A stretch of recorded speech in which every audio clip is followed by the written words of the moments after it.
What's good, people? It's Joshua from Joshua Chubb Photography, back again with another video. And look, I know I've been gone for a little while, but y'all see what that title say. So before I get into it, for those of you who might be new to the channel, my name is Joshua. I am a portrait and event photographer based here in Augusta, Georgia, home of the Masters, home of James Brown. And I started shooting Fujifilm in 2018, and I really loved Fujifilm when I first got into the system.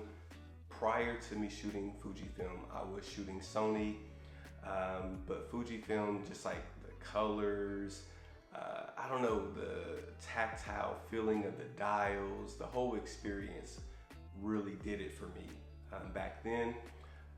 But there were kind of some growing pains, and in 2021 I did decide to leave Fujifilm for my portrait and event work, and I switched back to Sony. Now with that being said, I always kept a Fujifilm camera with me. So whether it was the X100V, the XS10, or the XE4.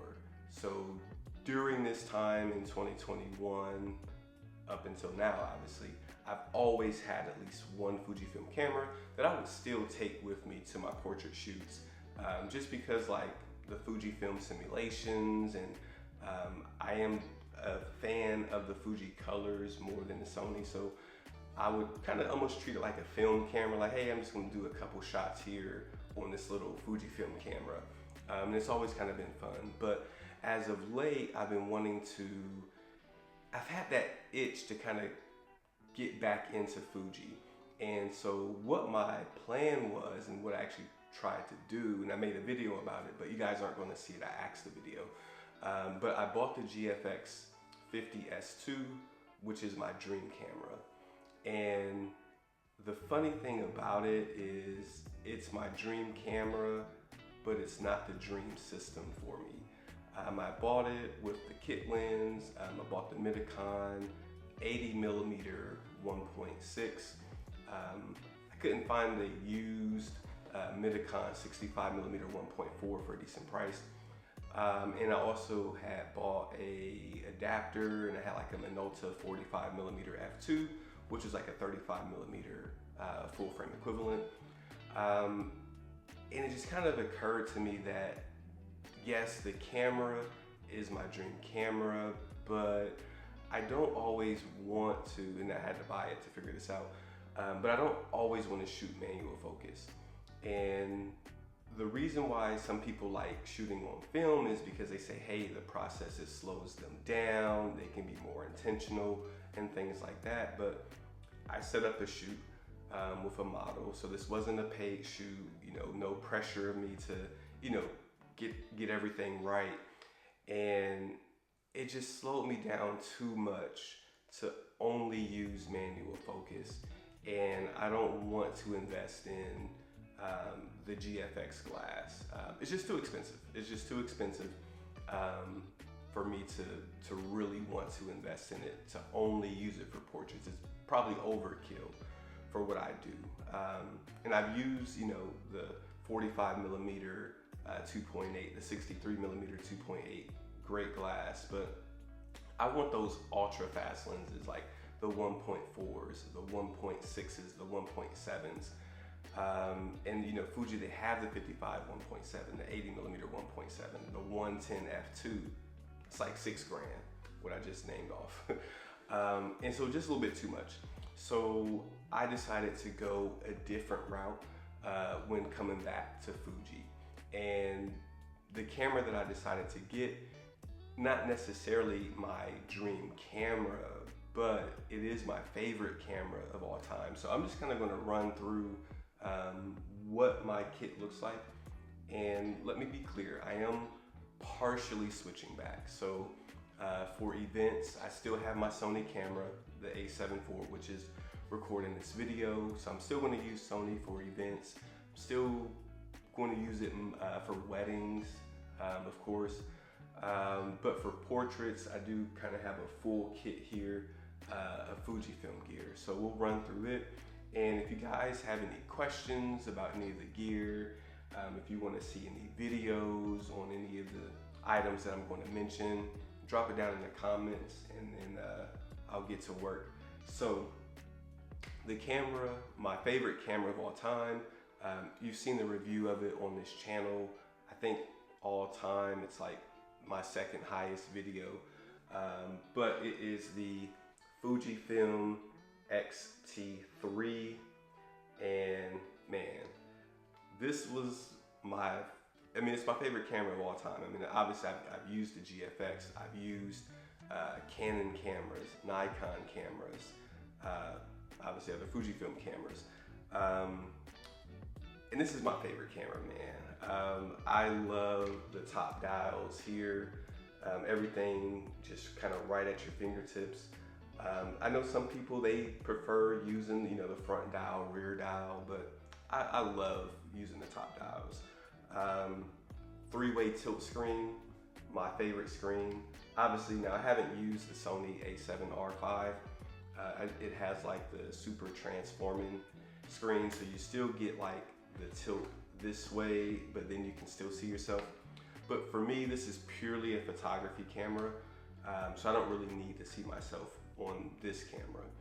I got it paired here with the Viltrox 75mm 1.2, beast of a lens. Right. I also have and this is a camera I didn't think I was going to buy. I'm definitely going to make a video on this camera and why I bought it. This is the Fujifilm XM5, and obviously I'm a little bit late to the game. There's already a ton of videos out there on the XM5, but if you want to know anything about it, just let me know. But not a camera I thought I was going to buy. I got it paired with the Viltrox 15mm f1.7, and right now this lens is kind of taking the place of one of my most used lenses on Fuji, which was the 18mm f2. My family is growing, so I figured this would be a good lens to fit everybody in the frame. So yeah. I also have the Viltrox 25mm f1.7, and I got a lot of Viltrox lenses, y'all.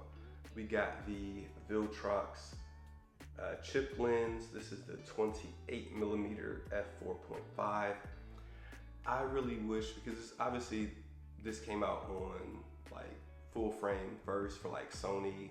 I'm not sure whatever other mounts it came in, but I wish Viltrox would make a 18mm like f2.8 chip lens or something like that. I would love that.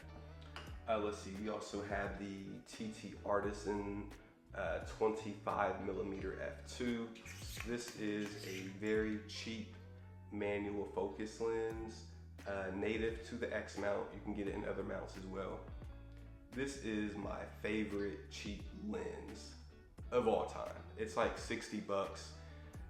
The IQ on it is really good. It's a sharp lens. I mean, I've used this indoors. I've used it for studio stuff. A great lens. Does suffer if you point it in direct sunlight though. So do not try to shoot it backlit at all. And then I also have this Super Takumar 35mm f3.5, and it has a K and F adapter on it. This is a really good lens. I got the Glimmer Glass one on there. Found it in mint condition off the recommendation of another video that I saw on YouTube. But 3.5, it's obviously it's pretty slow, but it's very punchy. The colors pop, it's contrasty, and it's sharp. Great lens here. You notice I haven't named any Fujifilm lenses, but there is one.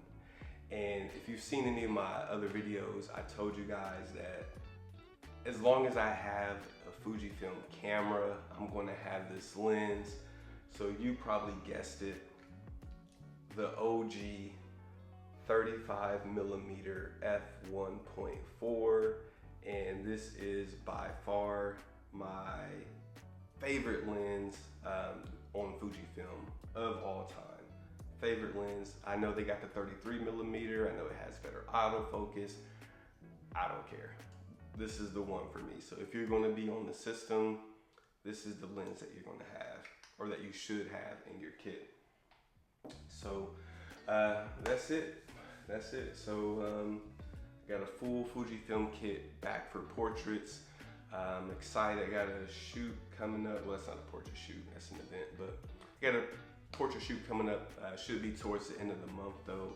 I'm excited to get back into it. But yeah, I'm back here. So if there's any other videos you guys might want to see, anything you want to know, definitely drop me a comment.